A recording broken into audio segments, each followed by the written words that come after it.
What's up guys and welcome. You are watching Fazi Fitness. So this was the most interesting question that Fuad asked Chris Bumstead yesterday on the Real Bodybuilding podcast. In terms of the success, whether it's the financial or the popularity aspect, nobody comes even close to the level of Cbum, and all of that is attributed to professional bodybuilding, but him stating that he would never convince his kids to go to this route if his children wants to pursue this sport at the professional level. That just goes to show you that no amount of money or number of followers can make up for that potential health risk that comes at the highest level of bodybuilding. If your daughter or if you have a son wants to compete, how would you feel about that? I mean, I'm not gonna not let them do something they really want to do, but I will probably try and educate them in a way to steer them away from it. Yeah. And just keep in mind, Cbum's kids, they are gonna have some of the best genetics ever.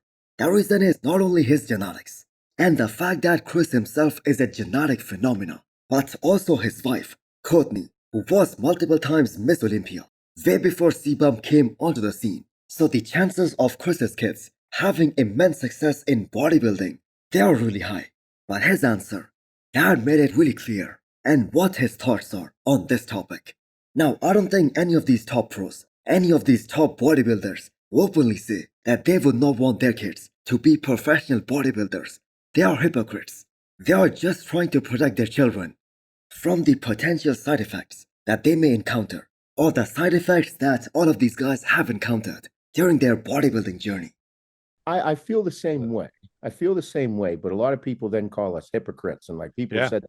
Next up, we have an update from Good Vito, who has been cruising so well, making all sort of gains during his off-season. Now, some of us, including myself, really believe that Good Vito's trajectory that can be as good as Martin Fitzwater, especially in the upcoming years. And who knows, maybe in 2025, that might become true.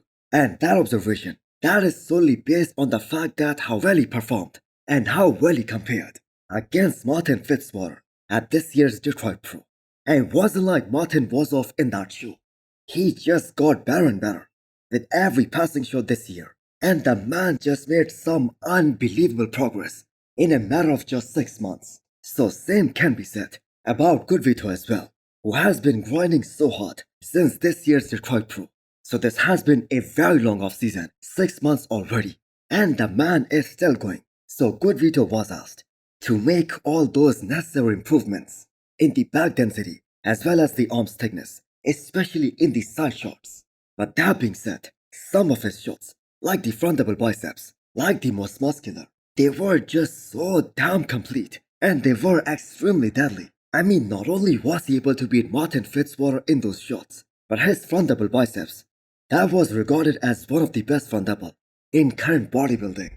So Vito is another one of those guys who is very young, just 26 years old, and the only thing that can hinder him from becoming one of the greats of this game is if he rushes to put on so much size that he ends up blowing out his waistline and his aesthetic flow. So no exaggeration in saying that Good Vito had one of the most developed physiques of 2024, especially at the age of 26. Some pros went through their entire careers not getting to that sort of dryness and dug out hamstrings and glutes as well that Vito showed up with in his rookie year. So if all goes well, you guys will see him on the Olympia stage next year for sure. Andrew Jacked is up next. The man is still looking very round and very 3D, just not as dry and vascular as he was looking a few weeks ago. So both him and Samson Dauda, they are on their 5th week of health and detox phase after this year's Miss Olympia. So this is how Andrew Jacked is supposed to look like post-competition. Now, I'm not gonna sugarcoat anything. This was a very disappointing Miss Olympia for Andrew Jacked and his team as well. All we wanted to see was Andrew Jacked bringing that same look that the bodybuilding will saw at this year's Texas Pro, and I am sure he would have placed much higher than 5th at this same show. But the fact is his physique degraded in every way.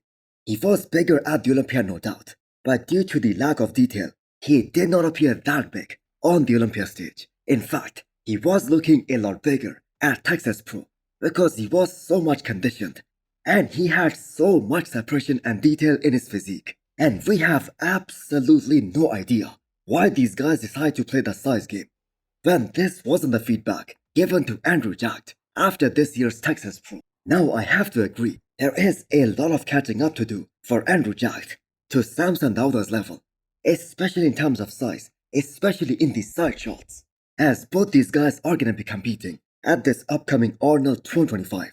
But Andrew at his best, he could beat not only Samson Dauda, but everyone in the men's open bodybuilding in 3 of his strongest shots: the front double biceps, the front lat spread, and the abs and thigh. So this can be a closer show between these two guys compared to what we saw at the Olympia this year, and more than what people are expecting. Another great former men's open IFB pro went through a hip replacement surgery. I am talking about Anan W, whose entire career was cut short due to multiple injuries. He was one of the most hardcore training bodybuilders back in his prime. So Anan placed as high as top 8 at the Olympia level back in 2012. But I believe the biggest accomplishment of his career, that was beating the legendary Dexter Jackson at Flex Pro Championship back in 2011. Now if Anan W did not have all those injuries, he could have won many more shows in his pro career. He was a tall guy, and he looked absolutely phenomenal when he was really on. So these surgeries, they are the price that some of these guys have to pay for years and years of hard training, pushing their bodies to their absolute limits. But injuries are part of the professional sport, and some of you guys might have watched this news of Alfie Bredo, an active IFB pro from the 212, who got a severe quad and hamstrings injury. But more than the thought of recovery, he was afraid of the thought that he will never be able to compete again. So this is the immense love towards not only competing and getting up on that stage, but training and pushing those boundaries in the gym. So we send out the best wishes to both Alfie and Anan W for a speedy recovery. Next up, we have an update from Antoine Wyland, who decided not to compete after this year's Arnold UK.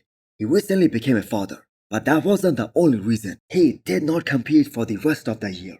So what we saw from Antoine at this past Arnold, that was his career's best physique, and even that look, that wasn't good enough to get him a top 5 placing in that show. So Antoine needs to get back to the drawing board and work on getting his upper body as impressive as his lower half. So next year when Antoine returns to the stage, that might be one of the last times he will compete. We will get to see him on the stage, because he has been a pro for more than a decade now, and most of his prime bodybuilding years, he was trying to overcome the drug addiction, and then he had a couple of bicep injuries, then his heart problem. So he could have been a bit fuller at this year's Arnold, but overall, that was one hell of a great package. So James Hollingshead, he also competed at the Arnold UK this year for the last time, and he's gonna be applying for this upcoming Arnold 2025 as well. So who else wants to see Antoine go for this upcoming Arnold as well? So hit the thumbs up button if you liked the video, and smash the subscribe button if you wanna come back for more. Thanks for watching.